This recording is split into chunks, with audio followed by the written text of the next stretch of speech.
Nebrija, crianza andaluza, estudios en Salamanca, experiencia italiana, se vuelve a España, Nebrija, Lebrija, Elio Antonio. Muy buenos días, pues estoy muy contenta, sí, fíjate, el vídeo que se ha hecho oficial, pues he participado, de lo cual estoy muy orgullosa. Se presentó en el Teatro Real el lunes y me hizo muchísima ilusión poder dedicarle unos párrafos. Nebrija para mí es un intelectual brillante, un poco orgulloso, independiente y con una amplitud de conocimientos y de deseos de saber tan amplia como toda la ciencia y la filología de su época. No hay casi ningún aspecto que se le escapara. Nebrija fue valiente, fue un sabio y contempló todo lo que había investigado y todo lo que había aprendido y lo plasmó en los libros, en más de 80 libros. Un andaluz que desde Salamanca cambió la manera de aprender latín en toda Europa. El primer humanista, el más grande, el padre de todos ellos, fue Elio Antonio de Nebrija. Él hace una referencia muy clara a cómo se debe educar a los niños en la pasión por saber, básicamente, en el descubrir, en el conocer. Él trabajó día a día con los impresores y se dio cuenta de que se abría una nueva posibilidad para acceder al conocimiento. La del castellano fue la primera de una lengua, la primera gramática de una lengua romance, muy por delante, décadas por delante, de la italiana, de la portuguesa, de la francesa. Y él es consciente de la tremenda carga innovadora que trae el trabajo que él está haciendo. ¿Por qué? Esto es muy importante. Nebrija abre un camino nuevo y ese camino nuevo es el camino de las gramáticas de las lenguas vulgares. No existían gramáticas de lenguas vulgares. No se había hecho eso nunca. Aunque nosotros conocemos muchísimo la gramática castellana de Nebrija, Nebrija en su momento fue muy innovador por su gramática latina, que fue un éxito editorial en España y fuera de España. Cuando él cree que hay algo en la traducción oficial de la Biblia, lo que luego sería la Vulgata, que está mal, no vacila en decirlo. Y además manifiesta el derecho a decirlo, demostrarlo y a manifestarlo.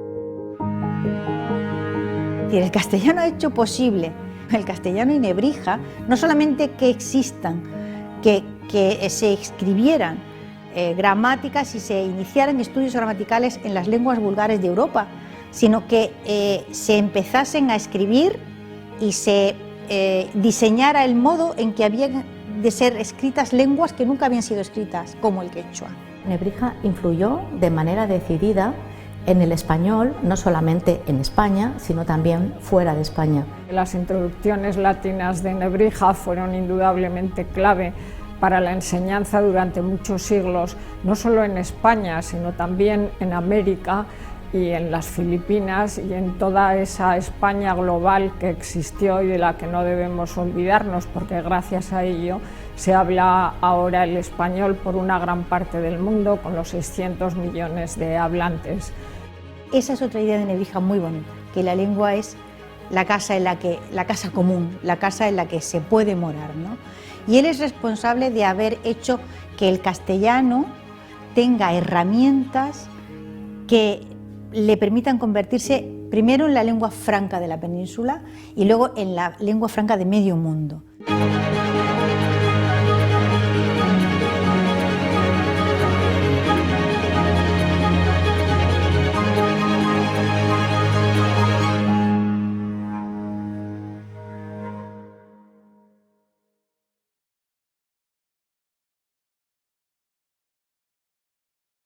Hemos dejado a Nebrija escribiendo, o sea, cuando escribe la gramática castellana, ¿no?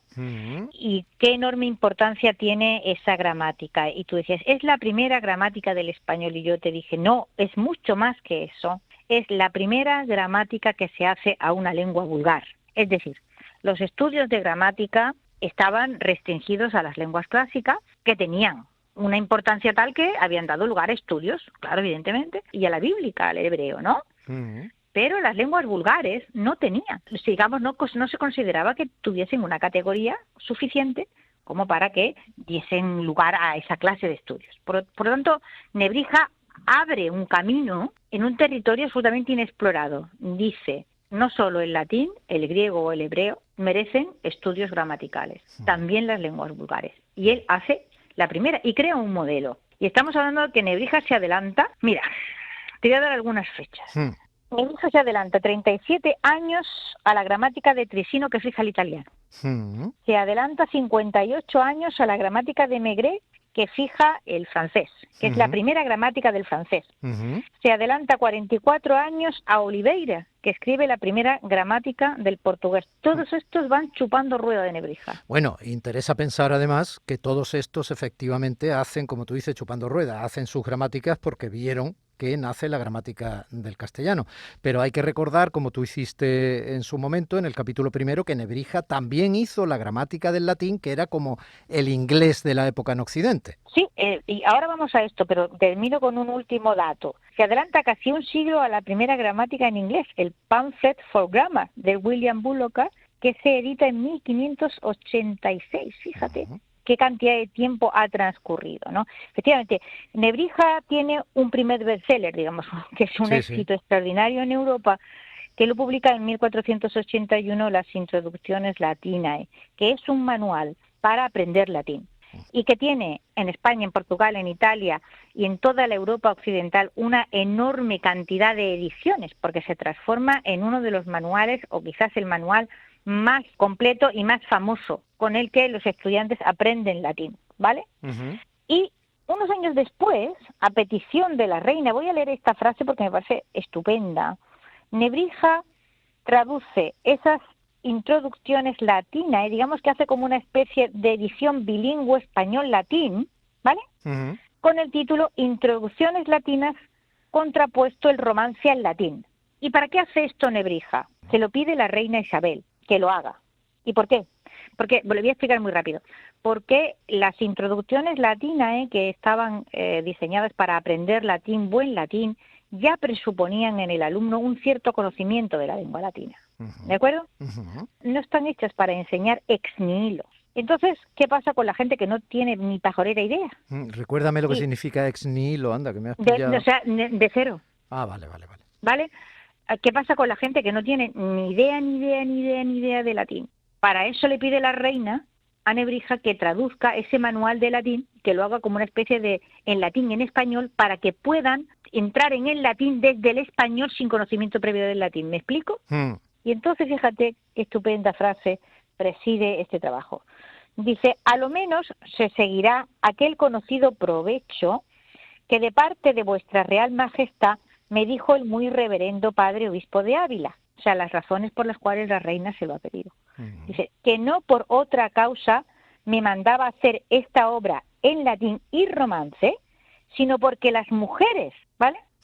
Religiosas y vírgenes dedicadas a Dios, sin participación de varones, pudiesen conocer algo de la lengua latina. Es decir, este manual se hace para que las mujeres que no asistían a la universidad, que no podían ir a los centros de formación donde se enseñaban los rudimentos del latín con los que luego se manejaba la gente que tenía estudios, pudiesen acceder al latín y pudiesen mejorar su formación y su cultura. Sí, pudieran leer, tuviesen acceso bueno, si no a los libros que pudiesen. A los libros que estaban en latín y que les estaban vedados. Es decir, la formación en el latín fue muy importante. Otro día hablamos del sistema educativo, digamos, cortesano que creó la reina Isabel, que dio lugar a una generación de príncipes que fueron los mejor educados de Europa. Habíamos dejado, entonces tenemos esta gramática extraordinaria que se publica, que es una novedad completa, y claro está, tenemos a Nebrija muy beligerante, con sus latines, digamos, al modo clásico, y muy beligerante en cuanto a esa gramática que es tan novedosa que no hay con qué compararla, ¿me explico? Y sus enemigos. Y uno de los enemigos, una de las grandes críticas que Nebrija recibió, y no fueron pocas, Nebrija fue muy castigado en su tiempo, muy castigado en su tiempo, hasta el punto que, ya lo contaré al final, ¿no? Cisneros intervino a su favor. Juan de Valdés lo pone a caer de un burro. No le gusta el criterio de Nebrija a la hora de fijar, por ejemplo, la ortografía. Dice que Nebrija es andaluz y se le nota. O sea, que eso se lo pone como un demérito, ¿no? Totalmente. Dice que lo que ha hecho ha sido llenar el castellano de andalucismos. Y luego va contra el criterio de Nebrija, criterio que en este momento se impone y que ya nunca ha dejado de ser el que ha tenido más valor en español, que es el criterio fonético para la ortografía. La genialidad de Nebrija es que, a pesar de lo latinista que es, no defiende para el español un criterio conservador en cuanto a la conservación de la ortografía de origen latino, ¿vale? Sino que considera que la lengua tiene que ir ligada a la pronunciación. Y entonces, ¿cómo te diría yo? No es una casualidad que el español es una lengua que se habla como se escribe. Y tiene muy poca discrepancia, muy poco. O sea, por eso sufrimos tanto cuando aprendemos el francés o aprendemos el inglés, en el que vemos una enorme discrepancia entre las formas de pronunciar y el modo de escribir. El castellano, una de las grandes fortalezas fue esta innovación genial de Nebrija de crear unos criterios de ortografía que vinculasen esa ortografía a la pronunciación. Y ya habíamos dicho que Nebrija se casa, deja la cátedra en Salamanca y se va a trabajar, digamos, realmente abre casi una escuela en Sevilla, en casa del arzobispo Juan de Zúñiga, que lo coge a su servicio y le da un sueldo decente para que pueda vivir. Nebrija va teniendo cada vez más hijos y va a tener 6 hijos, por lo cual tiene un familión que mantener, ¿no? Y en casa de Zúñiga pues sigue escribiendo y produciendo, y entonces produce el diccionario latino-español y luego produce el vocabulario español-latino, o sea, sigue aumentando, digamos, el caudal de herramientas para el conocimiento del latín desde el español y al revés. Después intenta volver a la universidad, y aquí, bueno, pues estamos en una historia de estas tristes, típicamente celtíbera, ¿no? Vuelve a presentarse a una cátedra en la Universidad de Salamanca, tiene que dejar la universidad, o sea, sufre bastantes ataques, abandona la universidad.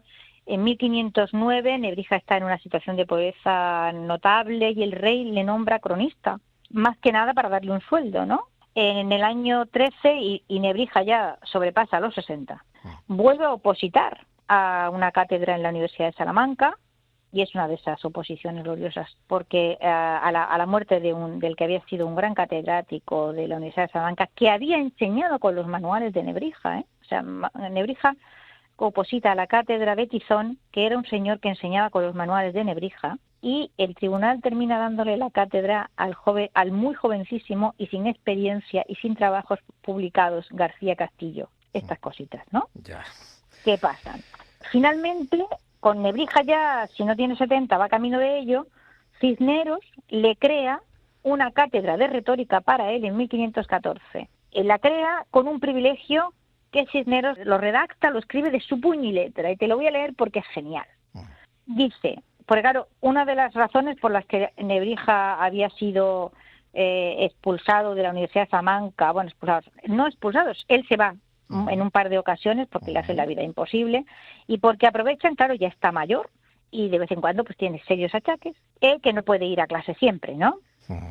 Y entonces, en 1514, Cisneros, cuando crea esta cátedra de retórica para él, la crea con un privilegio que dice lo siguiente: para que leyese lo que él quisiese, y si no quisiese leer, que no leyese, y que esto no lo mandaba a dar porque trabajase, sino por pagarle lo que España le debía. Que es realmente cuando decimos leyese lo que él quisiese, y si no quisiese leer, que no leyese, ese leer no debemos entenderlo en el sentido moderno, ¿vale? Sino en el sentido de la lectio, que es dar clase. Sí, ¿vale? sí. En el sentido de dar clase. Es decir, lo estaba protegiendo frente a quienes le habían justificado el que no estuviera en la universidad porque no iba a clase y otro tipo de argumentos. Exactamente, claro. que dé clase si él quiere, y si no quiere dar, que no la dé.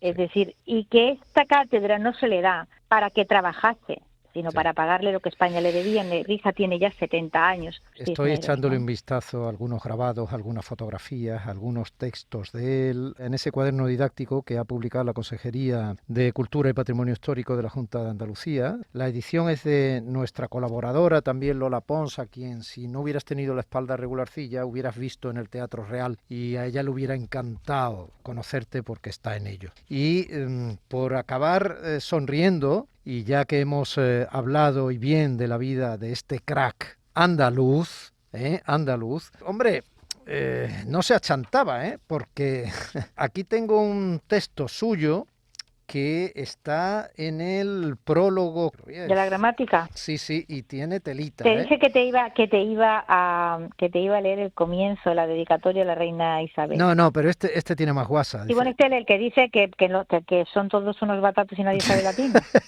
Ya. Bueno, viene de ese, pero dice, está en el prólogo al Diccionario Latino-Español de 1492. Dice: aún por testimonio de los envidiosos y confesión de mis enemigos, todo aquello se me otorga, que yo fui el primero que abrí tienda de la lengua latina y osé poner pendón para nuevos preceptos, y que si cerca de los hombres de nuestra nación alguna cosa se halla del latín, todo aquello se ha de referir a mí.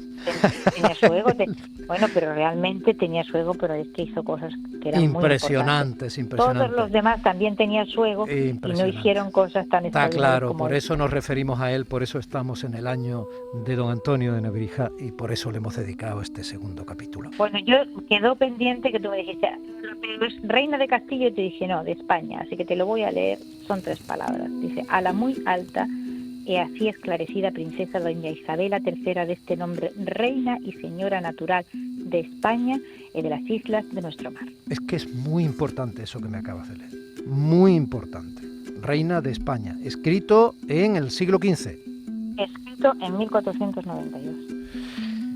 Un besito, Elvira, hasta la semana que viene. Vale, un besito muy grande.